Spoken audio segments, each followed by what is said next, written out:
What the heck is this? Hi guys. So today I will be deciding to read The Lottery by Shirley Jackson, read by me, Jordan Barclay, because I want to. Alright, let's dive in. The Lottery. The morning of June 27th was clear and sunny, with the fresh warmth of a full summer day. The flowers were blossoming profusely, and the grass was richly green. The people of the village began to gather in the square, between the post office and the bank. Around 10 o'clock, in some towns, there were so many people that the lottery took 2 days and had to be started on June 26th. But in this village, where there were only about 300 people, the whole lottery only took about 2 hours. So it could begin at 10 o'clock in the morning and still be through in time to allow the villagers to get home for noon dinner. The children assembled first, of course. School was recently over for the summer, and the feeling of liberty sat uneasily on most of them. They tended to gather together quietly for a while before they broke into boisterous play. And their talk was still of the classroom and the teacher, of books and reprimands. Bobby Martin had already stuffed his pockets full of stones, and the other boys soon followed his example, selecting the smoothest and roundest stones. Bobby and Haley Jones and Dickie Delacroix, the villagers pronounced this name Delacroix, eventually made a pile of stones in one corner of the square and guarded it against the raids of the other boys. The girls stood aside, talking amongst themselves, looking over their shoulders at the boys, and the very small children rolled in the dust or clung to the hands of their older brothers or sisters. Soon the men began to gather, surveying their own children, speaking of planting and rain, tractor and taxes. They stood together, away from the pile of stones in the corner, and their jokes were quiet, and they smiled rather than laughed. The women, wearing faded house dresses and sweaters, came shortly after their menfolk. They greeted one another and exchanged bits of gossip as they went to join their husbands. Soon the women, standing by their husbands, began to call to their children, and the children came reluctantly, having to be called 4 or 5 times. Bobby Martin ducked under his mother's grasping hand and ran, laughing, back to the pile of stones. His father spoke up sharply, and Bobby came quickly and took his place between his father and his oldest brother. The lottery was conducted, as were the square dances, the teenage club, the Halloween program, by Mr. Summers, who had time and energy to devote to civic activities. He was a round-faced, jovial man, and he ran the coal business, and people were sorry for him, because he had no children and his wife was a scold. When he arrived in the square, carrying the black wooden box, there was a murmur of conversation among the villagers, and he waved and called, "Little late today, folks." The postmaster, Mr. Graves, followed him, carrying a 3-legged stool, and the stool was put in the center of the square, and Mr. Summers set the black box down on it. The villagers kept their distance, leaving a space between themselves and the stool. And when Mr. Summers said, "Some of you fellows want to give me a hand?" there was a hesitation before 2 men, Mr. Martin and his oldest son, Baxter, came forward to hold the box steady on the stool while Mr. Summers stirred up the papers inside it. The original paraphernalia for the lottery had been lost long ago, and the black box now resting on the stool had been put into use before Old Man Warner, the oldest man in town, was born. Mr. Summers spoke frequently to the villagers about making a new box, but no one liked to upset even as much tradition as was represented by the black box. There was a story that the present box had been made with some pieces of the box that had preceded it, the one that had been constructed when the first people settled down to make a village here. Every year after the lottery, Mr. Summers began talking again about a new box, but every year the subject was allowed to fade off without anything's being done. The black box grew shabbier each year. By now it was no longer completely black, but splintered badly along one side to show the original wood color, and in some places faded or stained. Mr. Martin and his oldest son, Baxter, held the black box securely on the stool until Mr. Summers had stirred the papers thoroughly with his hand.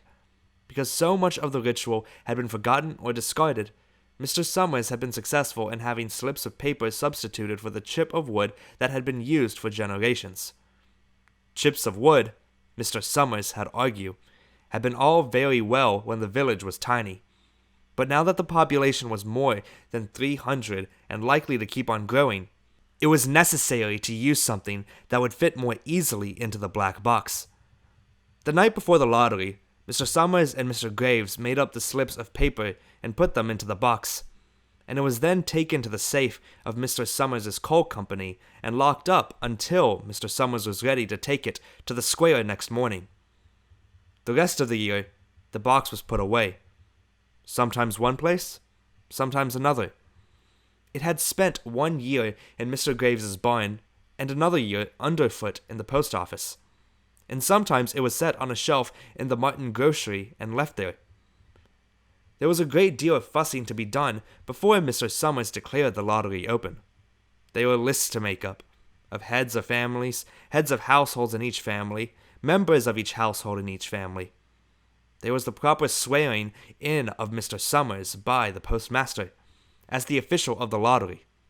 At one time, some people remembered, there had been a recital of some sort, performed by the official of the lottery, a perfunctory, tuneless chant that had been rattled off dully each year. Some people believed that the official of the lottery used to stand just so when he sang or said it. Others believed that he was supposed to walk among the people. But years and years ago, this part of the ritual had been allowed to lapse. There had been, also, a ritual salute, which the official of the lottery had had to use in addressing each person who came up to draw from the box. But this also had changed with time. Until now it was felt necessary only for the official to speak to each person approaching. Mr. Summers was very good at all this. In his clean white shirt and blue jeans, with one hand resting carelessly on the black box, he seemed very proper and important as he talked interminably to Mr. Graves and the Martins. Just as Mr. Summers finally left off talking and turned to the assembled villagers, Mrs. Hutchinson came hurriedly along the path to the square, her sweater thrown over her shoulder, and slid into place in the back of the crowd. "Clean forgot what day it was," she said to Mrs. Delacroix, who stood next to her, and they both laughed softly. "Thought my old man was out back stacking wood." Mrs. Hutchinson went on. "And then I looked out the window and the kids was gone. And then I remembered it was the 27th and came a-runnin'." She dried her hands on the apron, and Mrs. Delacroix said, "You're in time, though. They're still talking away up there." Mrs. Hutchinson craned her neck to see through the crowd and found her husband and children standing near the front. She tapped Mrs. Delacroix on the arm as a farewell and began to make her way through the crowd. The people separated good-humoredly to let her through. 2 or 3 people said, in voices just loud enough to be heard across the crowd, "Here comes your Mrs. Richardson," and "Bill, she made it after all." Mrs. Hutchinson reached her husband, and Mr. Summers, who had been waiting, said cheerfully, "Thought we were going to have to get on without you, Tessie." Mrs. Hutchinson said, grinning, "Wouldn't have had me leave my dishes in the sink now, would you, Joe?" And a soft laughter ran through the crowd as the people stirred back into position after Mrs. Hutchinson's arrival. "Well, now," Mr. Summers said soberly, "guess we better get started. Get this over with, so's we can get back to work. Anybody ain't here?" "Dunbar," several people said. "Dunbar, Dunbar." Mr. Summers consulted his list. "Clyde Dunbar," he said. "That's right. He broke his leg, hasn't he? Who's drawing for him?" "Me, I guess," a woman said, and Mr. Summers turned to look at her. "Wife draws for her husband," Mr. Summers said. "Don't you have a grown boy to do it for you, Janie?" although Mr. Summers and everyone else in the village knew the answer perfectly well. It was the business of the official of the lottery to ask such questions formally. Mr. Summers waited with an expression of polite interest while Mrs. Dunbar answered. "Horace is not but 16 yet," Mrs. Dunbar said regretfully. "Guess I gotta fill in for the old man this year." "Right," Mr. Summers said. He made a note on the list he was holding. Then he asked, "Watson boy drawing this year?" A tall boy in the crowd raised his hand. "Here," he said. "I'm drawing for my mother and me." He blinked his eyes nervously and ducked his head as several voices in the crowd said things like, "Good fellow, Jack," and "Glad to see your mother's got a man to do it." "Well," Mr. Summers said, "guess that's everyone. Old man Warner make it?"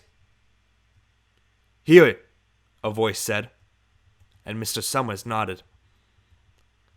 A sudden hush fell on the crowd as Mr. Summers cleared his throat and looked at the list. "All ready?" he called. "Now, I'll read the names. Heads of families first. And the men come up and take a paper out of the box. Keep the paper folded in your hand without looking at it until everyone has had a turn. Everything clear?" The people had done it so many times that they only half listened to the directions. Most of them were quiet, wetting their lips, not looking around. Then Mr. Summers raised one hand high and said, "Adams." A man disengaged himself from the crowd and came forward. "Hi, Steve," Mr. Summers said. And Mr. Adams said, "Hi, Joe." They grinned at one another humorlessly and nervously. Then Mr. Adams reached into the black box and took out a folded paper. He held it firmly by one corner as he turned and went hastily back to his place in the crowd, where he stood a little apart from his family, not looking down at his hand. "Allen," Mr. Summers said. "Anderson. Bentham." "Seems like there's no time at all between lotteries anymore," Mrs. Delacroix said to Mrs. Graves in the back row. "Seems like we got through with the last one only last week." "Time sure goes fast," Mrs. Graves said. "Clark. Delacroix." "There goes my old man," Mrs. Delacroix said. She held her breath while her husband went forward. "Dunbar," Mr. Summers said. And Mrs. Dunbar went steadily to the box while one of the women said, "Go on, Janie," and another said, "There she goes." "We're next," Mrs. Graves said. She watched while Mr. Graves came around from the side of the box, greeted Mr. Summers gravely, and selected a slip of paper from the box. By now, all through the crowd there were men holding the small folded papers in their large hands, turning them over and over nervously. Mrs. Dunbar and her two sons stood together, Mrs. Dunbar holding the slip of paper. "Harbert. Hutchinson." "Get up there, Bill," Mrs. Hutchinson said, and the people near her laughed. "Jones." "They do say," Mr. Adams said to Old Man Warner, who stood next to him, "that over in the North Village, they're talking of giving up the lottery." Old Man Warner snorted. "Pack of crazy fools," he said. "Listening to the young folks, nothing's good enough for them. Next thing you know, they'll be wanting to go back to living in caves. Nobody work anymore. Lived that way for a while. Used to be a saying about lottery in June, coin be heavy soon. First thing you know, we'd all be eating stewed chicken and acorns. There's always been a lottery," he added petulantly. "Bad enough to see young Joe Summers up there joking with everybody." "Some places have already quit lotteries," Mrs. Adams said. "Nothing but trouble in that," Old Man Warner said stoutly. "Pack of young fools." "Martin." And Bobby Martin watched his father go forward. "Overdyke. Percy." "I wish they'd hurry," Mrs. Dunbar said to her older son. "I wish they'd hurry." "They're almost through," her son said. You get ready to run and tell Dad, Mrs. Dunbar said. Mr. Summers called his own name and then stepped forward precisely and selected a slip from the box. Then he called, Warner. 77th year I've been in the lottery, Old Man Warner said as he went through the crowd. 77th time. Watson. The tall boy came awkwardly through the crowd. Someone said, Don't be nervous, Jack. And Mrs. Summers said, Take your time, son. Zanini. After that, there was a long pause. A breathless pause. Until Mr. Summers, holding a slip of paper in the air, said, All right, fellows. For a minute, no one moved. And then all the slips of paper were opened. Suddenly, all the women began to speak at once, saying, Who is it? Who's got it? Is it the Dunbars? Is it the Watsons? Then the voices began to say, It's Hutchinson. It's Bill. Bill Hutchinson got it. Go tell your father, Mrs. Dunbar said to her older son. People began to look around to see the Hutchinsons. Bill Hutchinson was standing quiet, staring down at the paper in his hand. Suddenly, Tessie Hutchinson shouted to Mr. Summers, You didn't give him time enough to take any paper he wanted. I saw you. It wasn't fair. Be a good sport, Tessie, Mrs. Delacroix called. And Mr. Graves said, All of us took the same chance. Shut up, Tessie, Bill Hutchinson said. Well, everyone, Mr. Summers said. That was done pretty fast, and now we've got to be hurrying a little more to get done in time. He consulted his next list. Bill, he said, you draw for the Hutchinson family. You got any other households than the Hutchinsons? There's Don and Eva, Mrs. Hutchinson yelled. Make them take their chance. Daughters draw with their husband's family, Tessie, Mrs. Summers said gently. You know that as well as everyone else. It wasn't fair, Tessie said. I guess not, Joe, Bill said regretfully. My daughter draws with her husband's family. That's only fair. And I've got no other family except the kids. Then, as far as drawing for families is concerned, it's you, Mr. Summers said in explanation. And as far as drawing for households is concerned, that's you too, right? Right, Bill Hutchinson said. How many kids, Bill? Mr. Summer asked formally. 3, Bill Hutchinson said. There's Bill Jr. and Nancy and little Dave and Tessie and me. All right then, Mr. Summers said. Haley, you got their tickets back? Mr. Graves nodded and held up the slips of paper. Put them in the box then, Mr. Summers directed. Take Bill's and put it in. I think we ought to start over, Mrs. Hutchinson said, as quietly as she could. I tell you it wasn't fair. You didn't give him time enough to choose. Everybody saw that. Mr. Graves had selected the 5 slips and put them in the box, and he dropped all the papers but those onto the ground, where the breeze caught them and lifted them off. Listen, everybody, Mrs. Hutchinson was saying to the people around her. Ready, Bill? Mr. Summers asked, and Bill Hutchinson, with one quick glance around his wife and children, nodded. Remember, Mr. Summers said, take the slips and keep them folded until each person has taken one. Harry, you help little Dave. Mr. Graves took the hand of the little boy, who came willingly with him up to the box. Take a paper out of the box, Davy, Mr. Summers said. Davy put his hand into the box and laughed. Take just one paper, Mr. Summers said. Haley, you hold it for him. Mr. Graves took the child's hand and removed the folded paper from the tight fist and held it while little Dave stood next to him and looked up at him wonderingly. Nancy, next, Mr. Summers said. Nancy was 12, and her school friends breathed heavily as she went forward, watching her skirt and took a slip daintily from the box. "Bill Jr.," Mr. Summers said, and Billy, his face red and his feet overlarge, nearly knocked the box over as he got a paper out. "Tessie," Mr. Summers said. She hesitated for a minute, looking around defiantly, and then set her lips and went up to the box. She snatched the paper out and held it behind her. "Bill," Mr. Summers said, and Bill Hutchinson reached into the box and felt around, bringing his hand out at last with a slip of paper in it. The crowd was quiet. A girl whispered, "I hope it's not Nancy," and the sound of the whisper reached the edges of the crowd.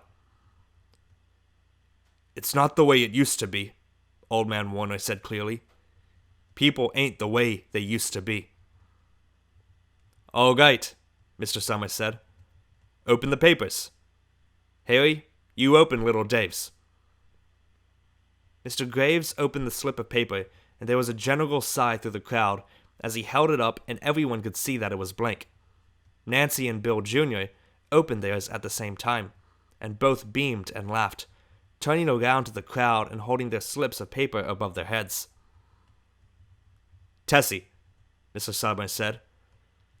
There was a pause, and then Mr. Summers looked at Bill Hutchinson, and Bill unfolded his paper and showed it. It was blank. "It's Tessie," Mr. Summers said, and his voice was hushed. "Show us her paper, Bill." Bill Hutchinson went over to his wife and forced the slip of paper out of her hand. It had a black spot on it, the black spot Mr. Summers had made the night before with a heavy pencil in the coal company office. Bill Hutchinson held it up, and there was a stir in the crowd. "All right, folks," Mr. Summers said. "Let's finish this quickly."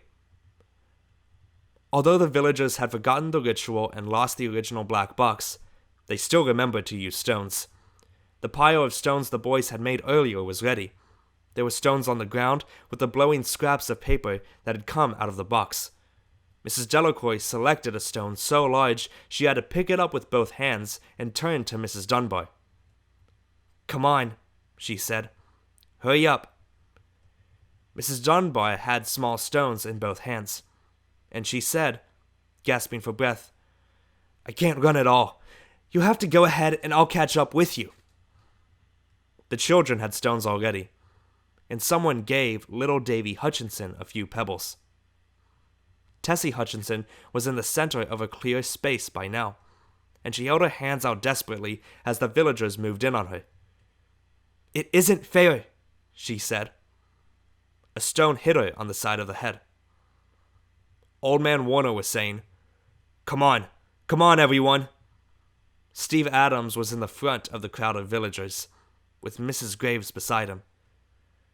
"It isn't fair! It isn't right!" Mrs. Hutchinson screamed. And then they were upon her. Okay, that is the end of The Lottery, written by Shirley Jackson. This is an audiobook read by me, Jordan Barclay, just doing it because I want to. If you enjoyed the production of this audiobook, feel free to give it a like. I'd appreciate it. If you have any requests on what short stories I should read next, comment below and I'll see if I can get to it. And if you want to be updated on audiobooks like this or any book analyses in the future or sketches, hit the subscribe button and ring the bell for notifications. Alright guys, this was a good one. I'll see you with another one soon. Until then, I'm out. Bye.